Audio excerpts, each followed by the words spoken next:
महिला पहलवानों के यौन उत्पीड़क आरोपी सांसद बृजभूषण शरण सिंह के खिलाफ दिल्ली पुलिस ने आज 1000 से अधिक पन्नों का आरोप पत्र दाखिल कर दिया है। प्रदेश के मुख्यमंत्री आदित्यनाथ योगी ने आज अयोध्या में एक रैली को संबोधित किया है। उस रैली में बृजभूषण शरण सिंह को शामिल होने की इजाज़त नहीं थी और न ही उन्हें आमंत्रित किया गया था। दोस्तों, जातीय नेता आज देश में हैं, पहले से भी रहे हैं, अब वह बढ़ते जा रहे हैं। जातीय नेता में भारी बृजभूषण शरण सिंह हैं या फिर दिल्ली के सांसद लल्लू सिंह अथवा आदित्यनाथ योगी जी। रैली में आने से बृजभूषण शरण सिंह को मना कर दिया गया था। रैली अयोध्या के भरत कुंड के पास योगी आदित्यनाथ ने संबोधित किया, जहां 5 जून को अयोध्या के संत महात्माओं के साथ एक बड़ी रैली बृजभूषण शरण सिंह ने करने की घोषणा किया था, जिसकी इजाज़त प्रशासन ने धारा 144 के आधार पर नहीं दिया और यह कहा कि पर्यावरण के कुछ कार्यक्रम वहाँ हैं। इस मामले में हम आगे चर्चा करेंगे आपसे, और इसके पहले हम बात करते हैं महिला पहलवानों की तरफ से आरोपी सांसद बृजभूषण शरण सिंह पर दर्ज कराए 2 मामलों की, जिसमें आज दिल्ली पुलिस द्वारा आरोप पत्र दाखिल किया गया है, यानी चार्जशीट। दिल्ली पुलिस ने राउज एवेन्यू कोर्ट में 1000 से ज़्यादा पन्नों की चार्जशीट दाखिल किया है। वहीं यदि देखा जाए तो पुलिस ने नाबालिग पहलवान के यौन उत्पीड़न के मामले में पॉक्सो एक्ट का जो दर्ज हुआ था बृजभूषण शरण सिंह को क्लीन चिट दिया है, जिसका अंदेशा लोगों को पहले से ही था और जिस मामले को लगातार पकाया जा रहा था। पकाते पकाते यह वार्ता वह वार्ता, SIT का गठन और यह हुआ। खेल मंत्री अनुराग ठाकुर और पहलवानों के बीच हुई वार्ता और पहलवानों की तरफ से दिए गए प्रस्ताव के क्रम में 15 जून तक का समय दिया गया था चार्जशीट फाइल करने के लिए, और आज समय सीमा के अंतिम दिन आरोप पत्र दाखिल कर ही दिया गया।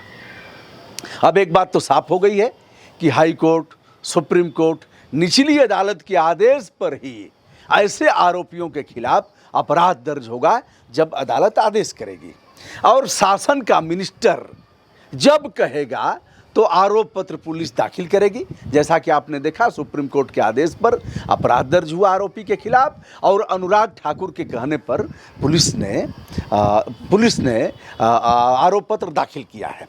हमारे सत्ता के सियासतदार जब चाहेंगे तब पुलिस, ED, CBI कार्रवाई करेगी, और जब चाहेंगे तो कार्रवाई नहीं होगी। बृजभूषण शरण सिंह के खिलाफ कोर्ट में सुनवाई होगी आरोप पत्र दाखिल होने के बाद।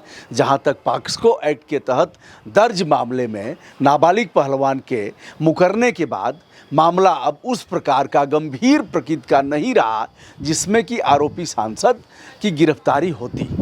अब न्यायालय इस मामले को देखेगा, विचार करेगा, सुनवाई शुरू होगी। सुनवाई करने के बाद समन जारी करेगा। यदि देखेगा कि समन जारी करने लायक है, जिसके क्रम में बृजभूषण शरण सिंह भारी समूह के साथ न्यायालय में उपस्थित होंगे और अपना बेल कराएंगे। संभवतः बेल भी हो जाएगी, हो सकता है 10-20 दिन के लिए जाएं।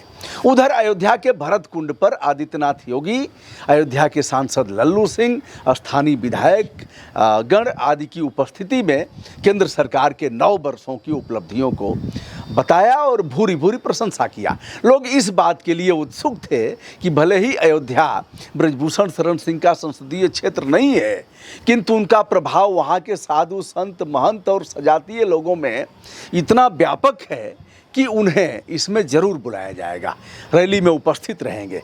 किंतु जानकारों की माने तो इस रैली में उन्हें ना तो न्योता दिया गया था और ना ही उन्हें किसी प्रकार की घास ही डाली गई। इतनी किरकिरी के बाद भाजपा फिलहाल उनकी परछाई से भी बचना चाहती है, किंतु उनके बगैर 2024 की नैया पार नहीं होगी। यह भी एक बात मजे की है। शायद यही कारण है कि 11 जून को बृजभूषण शरण सिंह की रैली में केंद्र और प्रदेश का कोई बड़ा नेता उपस्थित नहीं था। 5 जून की रैली में इजाज़त नहीं दी गई और 11 की रैली में कोई था नहीं। अयोध्या के सांसद लल्लू सिंह भी राजपूत बिरादरी के बताए जाते हैं और स्वयं उत्तर प्रदेश के मुख्यमंत्री आदित्यनाथ योगी जी भी राजपूत समाज से ही हैं। अजय सिंह बिष्ट इनका पुराना नाम है और संन्यास धारण करने के बाद ये आदित्यनाथ हो गए। उपस्थित जनमानस को संबोधित करते हुए आदित्यनाथ योगी ने इस बात पर जोर दिया कि अयोध्या को हम पूरे विश्व में सर्वश्रेष्ठ बनाना चाहते हैं। यह विश्व का विशेषांक होगा, मानक होगा। अयोध्या के विभिन्न घाटों का भी उन्होंने उल्लेख किया, उस घाट का विशेष रूप से जहां श्री रामचंद्र जी ने अपनी अंतिम सांस लिया था, जल समाधि लिया था। बताया कि यहाँ की सड़कें देश में सबसे शानदार होंगी और वैश्विक आस्था का राम मंदिर जल्द ही आम जनमानस के लिए समर्पित होगा।